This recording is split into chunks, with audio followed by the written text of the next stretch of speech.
तो दुख और सुख क्या है, इसका अनुभव कैसे किया जाए। दास गणु महाराज की कथा का हेमांड पंच समावेश करते हैं साईं चरित्र में।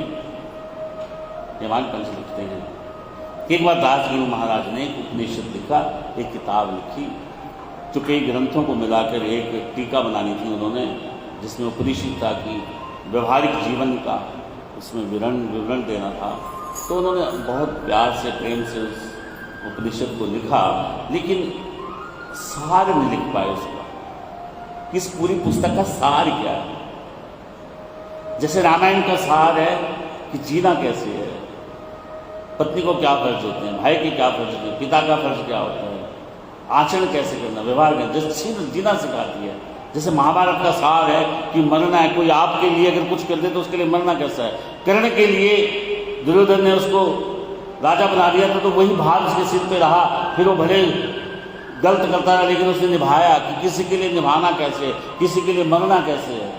कर्ण को पता नहीं था कि मैं गलत कर रहा हूँ, लेकिन कर्ण ने कहा कि जब मैं बुरे वक्त में था तो दुर्योधन ने मेरा साथ दिया। तो किसी का हिम्मत, किसी का साथ कैसे देना है, किसी के लिए मरना कैसे, किसी का साथ कैसे निभाना, फिर आपकी चाहे सहेली चाहे दोस्त गलत हो जाए उसका भी साथ देना है मुसीबत में।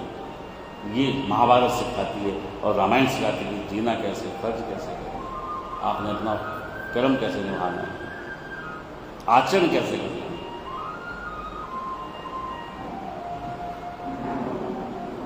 ऐसे साईं से तो हमें व्यवहार सिखाता है। साईं का जो सारा प्रेम है, साईं का पूरा जीवन जो है प्रेम के ऊपर है कि मानवता से प्रेम करना है। उसमें कोई जात पात धर्म ऊंच नीच कुछ नहीं देखना, बस प्रेम करना है। इसीलिए उन्होंने अपनी जाति भी छुपाई, अपना धर्म भी छुपाया और ऐसे उतार लिया कि कोई समझ ही नहीं पाया और सबको संदेश दिया कि सबका मालिक है।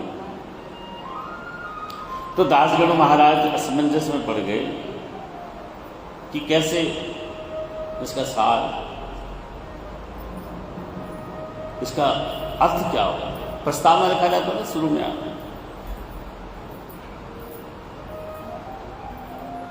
जब काफ़ी जगह से विद्वानों से भी उन्होंने निष्कर्ष किया, चर्चा की, लेकिन कोई उनको समझा नहीं पाया कि भी इसका सार क्या। कोई उनके मन में चित्त ही नहीं हुआ, मन में बैठी नहीं बात।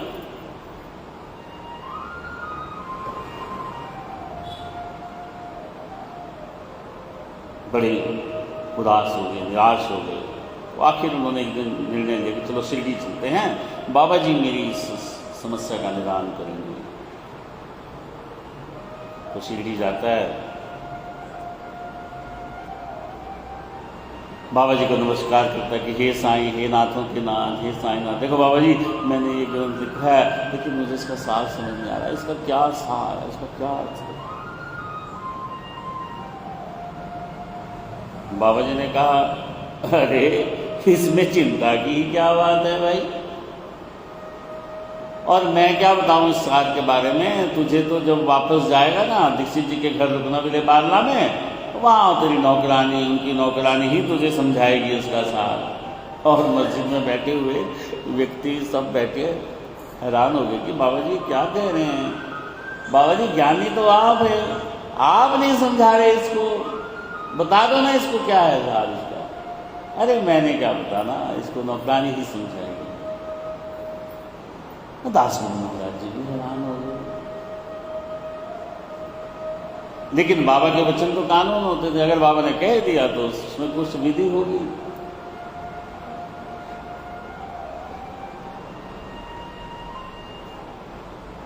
दास गणु महाराज ने कहा ठीक है, अगर नौकरानी समझाएगी तो मैं जाते हुए दीक्षित जी के घर रुकूंगा विले पार्ला में।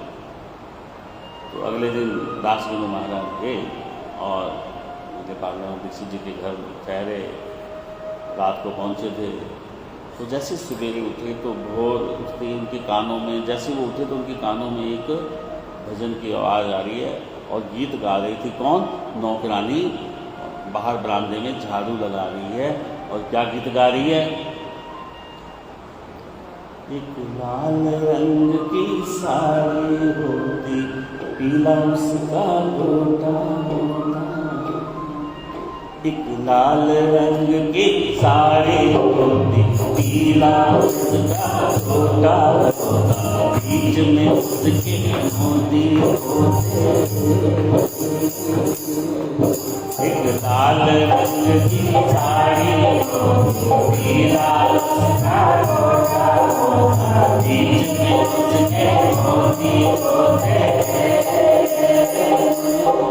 एक लाल रंग की साड़ी पीला उसका गोटा होता, बीच में उसके मोती होते। जैसे प्रताप खाते देख रही है, नौकरानी झाड़ू लगा रही है, फटे पुरानी उसकी साड़ी है और झाड़ू मार रही है और गीत और इच्छा क्या कर रही है मन में कि हाँ मेरे पास भी एक साड़ी होती, एक अच्छी सी साड़ी होती, पीला उसका गोटा होता, हाँ मोतियाँ होते चमकती, एक लाल की साड़ी पीला उसका गोटा होता,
कि बेचारी देखो कितनी इच्छा कर रही है कि अगर मेरे पास एक साड़ी होती बेचारी के पास कटी बना ले, तो वो ना तरस खाते हैं और बीवी प्रधान जी को बोलते हैं, प्रधान जी धोती लेके आओ अच्छी सी, मैं इसको दूंगा जरा। तो वो बाज़ार से धोती लाते हैं और फिर उसको एक दोपहर को एक धोती दे देते हैं, तो वो धोती लेके बड़ी खुश होती है और अगले दिन जो है नई धोती पहन के आती है और फिर झाड़ू मार रही है और फिर वही गीत गा रही है, एक लाल रंग की साड़ी पीला उसका गोटा होता, बीच में उसके मोती होते, लाल रंग की साड़ी पीला उसका गोटा होता, बीच में उसके मोती होते, एक लाल रंग की साड़ी पीला उसका गोटा होता, बीच में उसके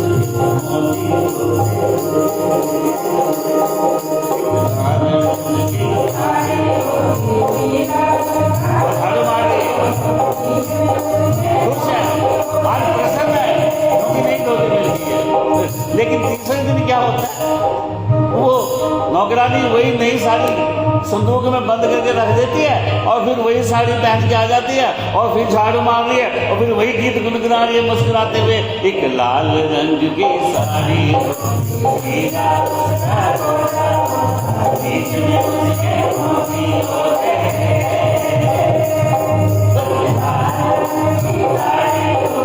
पीला उसका गोटा होता, बीच में उसके मोती होते। महाराज देखते हैं, अरे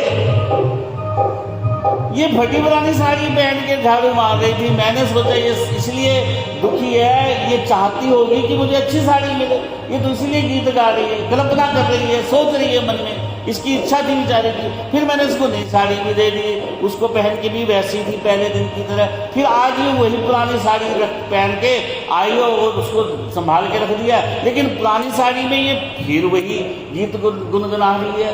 ओहो, इसका मतलब क्या है कि जब ये फटी में थी तब भी प्रसन्न थी, जब इसको ठीक साड़ी नई साड़ी मिल गई तब भी वैसे ही थी, आज पुरानी है तब भी ऐसी। इसका मतलब जो स्थिति हमारे पास है हमें उसी स्थिति में खुश रहना चाहिए। ओहो, अब समझ में आया कि बाबा ने कहा कि नमना चाहिए कि जो कुछ मेरे पास है, जो कुछ मैंने किया है वो अच्छा ही किया है, वो मेरे साथ अच्छा ही हो रहा है, वो मेरे हित के लिए अच्छा ही है। इसलिए दुख और सुख कोई, ये दुखी थी तब भी हंस रही थी, ये खुशी थी, इसको अच्छी साड़ी मिल गई तब भी वैसे थे। इसलिए हमारी भगवान की कृपा से जितना हमें मिला है हमें उतने में ही प्रसन्न रहना चाहिए। हम जो कार्य करते हैं वो हमेशा अच्छे ही करते हैं। कोई दुनिया वाला ये कहे कि ये ऐसा कर रहा है, ये वैसे कर रहा है, वो उसके हिसाब से कहेगा, उसको कहते रहो। तुम अपना कार्य अच्छी तरह करते रहो, बस तुम्हें अपना अच्छा लगना चाहिए, तुम्हें कर्मों के, तुम्हें अच्छे नियमों के मुताबिक अपना कार्य करना चाहिए। और जो कुछ तुम्हें भगवान की कृपा से मिला है, जितना धन मिला है, चाहे तुम ज़्यादा मिला है तो भी खुश रहो वैसे ही, चाहे कम मिला है तो भी वैसे प्रसन्न रहो। यानी कि जो कुछ हमें मिलता है, जो कुछ हम करते हैं वो केवल भगवान की इच्छा से करते हैं और भगवान की इच्छा से ही मिलते हैं।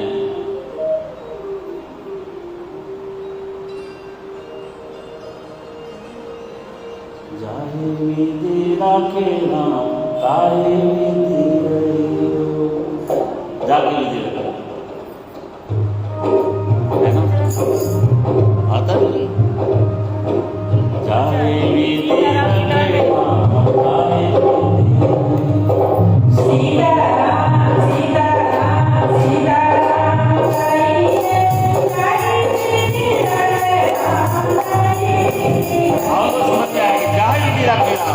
जाहे विधि राखे राम, ताहे विधि रहियो, सुख दुख नाम वाली सब सदे राम राम सीता साईं राम सीताराम सीताराम जाहे विधि राखे राम।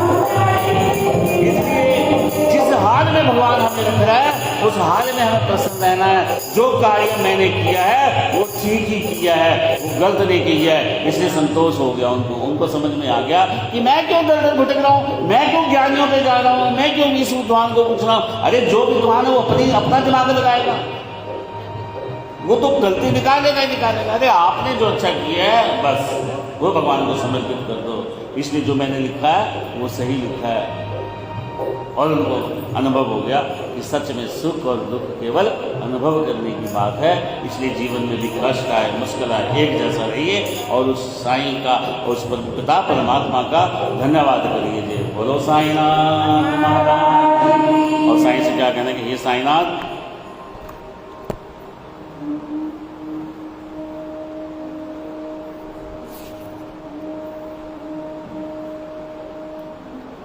साईं के सिवा कोई ना हमारा, साईं के सिवा कोई ना हमारा, किसको सुनाए दुखड़ा ये सारा। साईं के सिवा कोई ना हमारा, साईं के सिवा कोई ना हमारा, किसको सुनाए दुखड़ा ये सारा। साईं के सिवा कोई ना हमारा, साईं के सिवा कोई ना हमारा, किसको सुनाए दुखड़ा ये सारा, किसको सुनाए दुखड़ा ये। साईं से साईं हमने तुझे ही अपना मान लिया है, ये चित्त ये मन सब तुझमें लगा लिया है, इसलिए हमारा दुख तू ही सुनेगा और कौन सुनेगा। साईं के सिवा कोई ना हमारा, साईं के सिवा कोई ना हमारा,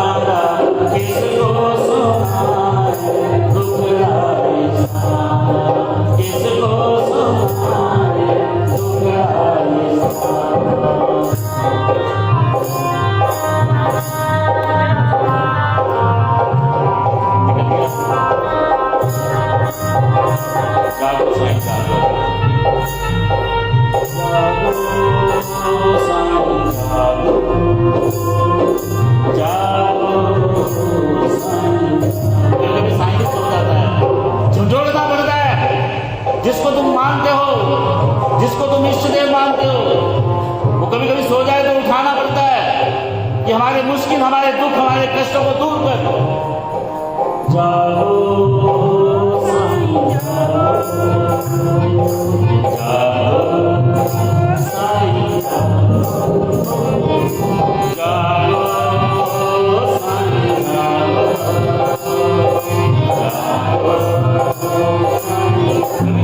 आपके जीवन में दुख आ जाए, मुश्किल आ जाए, कष्ट आ जाए तो साईं को जगाना तो पड़ेगा ना, बोलना तो पड़ेगा कि कहाँ बैठा तू, तेरे भगत दुख में है, कष्ट में, मुश्किल में है। जागो साईं जागो, जागो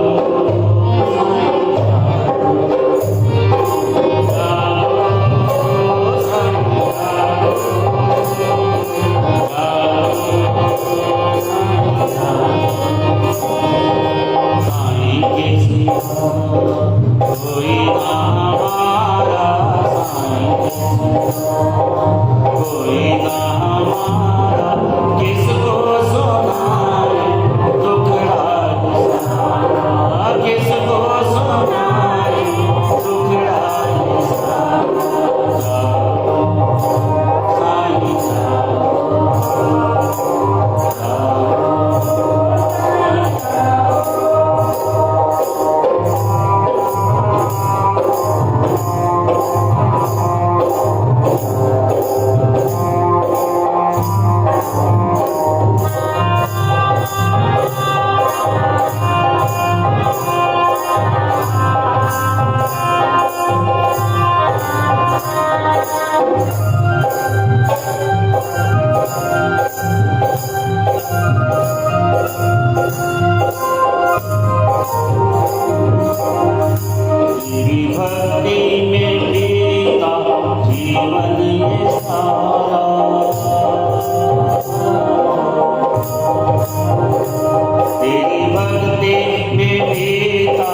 जीवन ये सारा, तू ही बता मेरा कौन सहारा, तू ही बता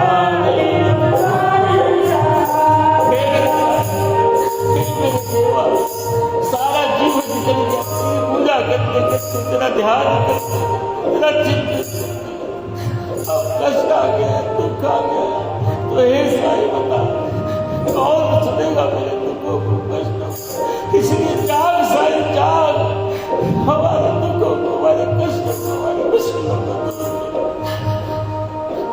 जागो साईं जागो, जागो साईं जागो, जागो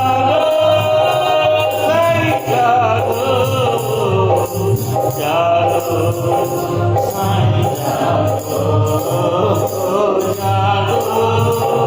साईं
जब हृदय से आप पुकारते हो तो भगवान सुनता है।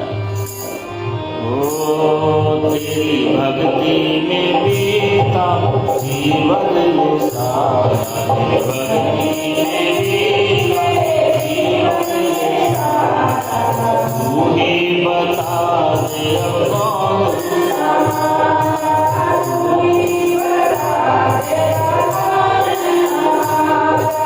जीवन की टूट गई आशा सारी, जीवन की टूट गई आशा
बनने का तू सहारा।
मुश्किलों हम बोलते हैं ना, बच्चा एक बार मैंने मोटरसाइकिल जिद करता है, दो दे मुझे तो चाहिए, मुझे तो चाहिए, मुझे तो ये हेल्प चाहिए।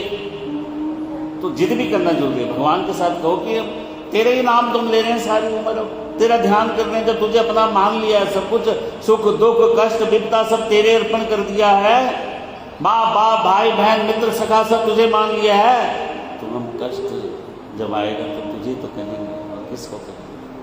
और एक बार अगर साईं ने आपको रहम की नज़र से देख लिया, फिर इस जन्म में तो क्या, किसी भी जन्म में आप चले जाओगे, आपके कष्टों को, आपके दुखों को, आपकी विपदा को बाबा चुटकियों में दूर कर देगा।